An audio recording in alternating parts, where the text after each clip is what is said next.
for your joy could no more be contained than his. The bleak little world will vanish into nothingness. In other words, the world you made up in place of what it really was. The definitions of it that you made up will vanish into nothingness. And your heart will be so filled with joy that it will leap into heaven and into the presence of God.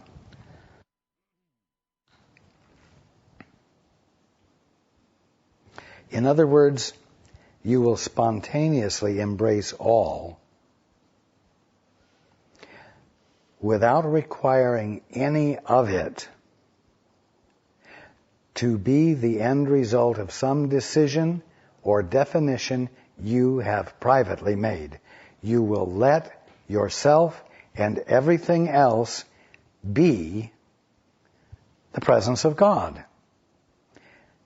You will be willing to find God in everything. You will be willing to find good in everything. And if you have trouble with the meaning of the word God, because you cannot fathom what God would be or what God would look like, remember the word good.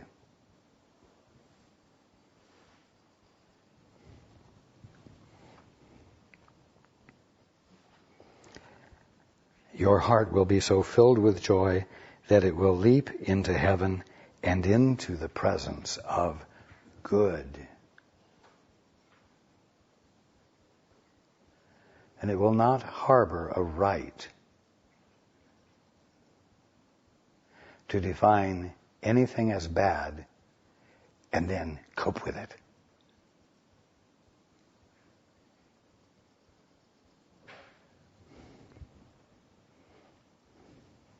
To see the presence of good and to be the presence of good will be the whole ball of wax for you. It will be the Alpha and the Omega. And you will devote yourself to it wholly.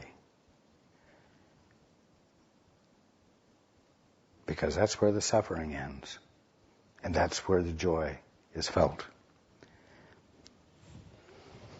I cannot tell you what this will be like, for your hearts are not ready. Yet I can tell you and remind you often that what God wills for himself, he wills for you. And what he wills for you is yours. Already. And it cannot be taken away from you. And it has not been taken away from you.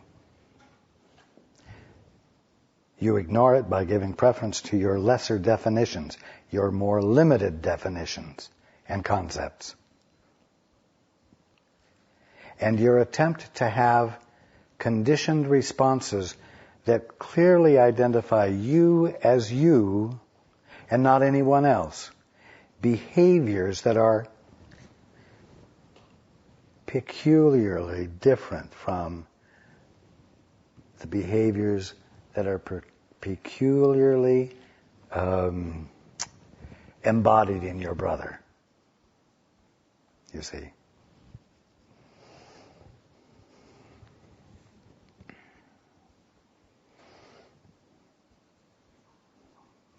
You see, when we're talking about healing, when we're talking about illumination and transformation, we're talking about not only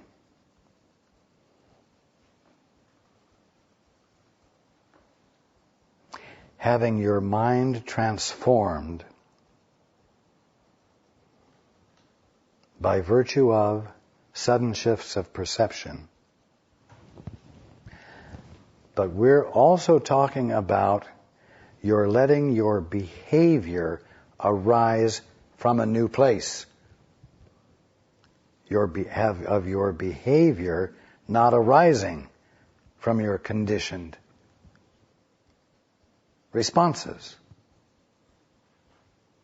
but arising out of the clarity of the truth that you're now knowing,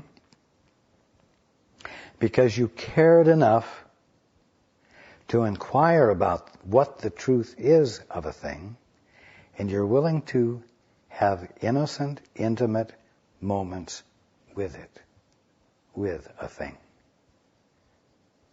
so that you might experience the more of what is there than what your current limited concepts allow you to see.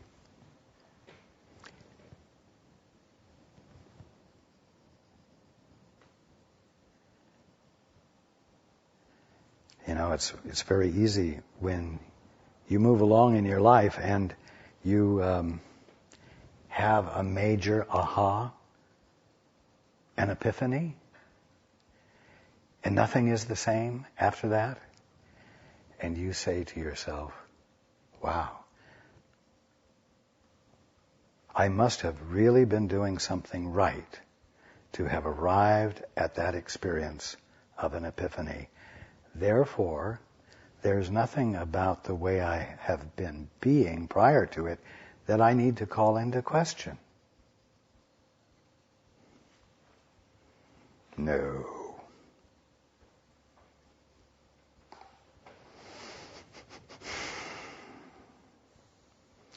It wasn't everything you knew before that led you, because of its great correctness, to a point of an epiphany. I will tell you, an epiphany happens because there was a weakness in your commitment to your behavior before the epiphany happened.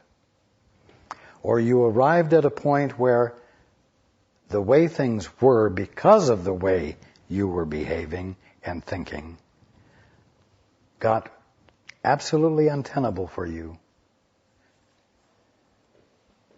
And you had a moment of openness to something better. So, just because you find yourself experiencing a transformed awareness of what everything is, well, it doesn't mean that everything about the way you saw yourself before can be left as it is without being challenged.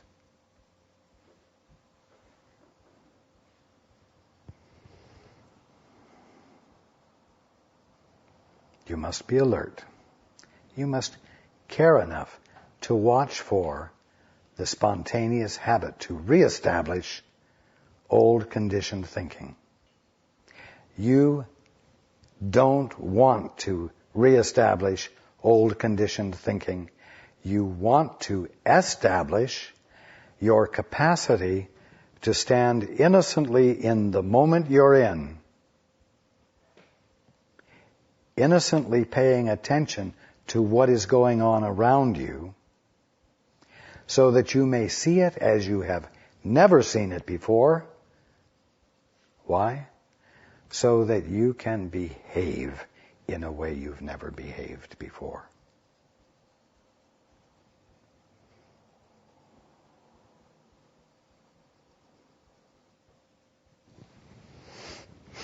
I love you all.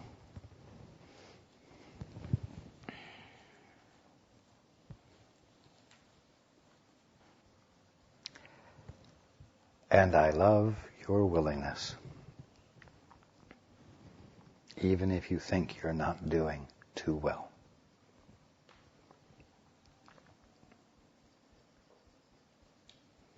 And I love you for your capacity to hear what I am meaning,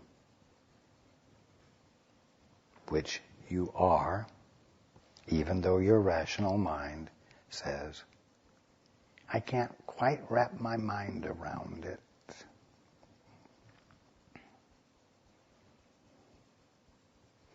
That's the orphan talking. And you're not the orphans. Not any of you. I look forward to being with you next week.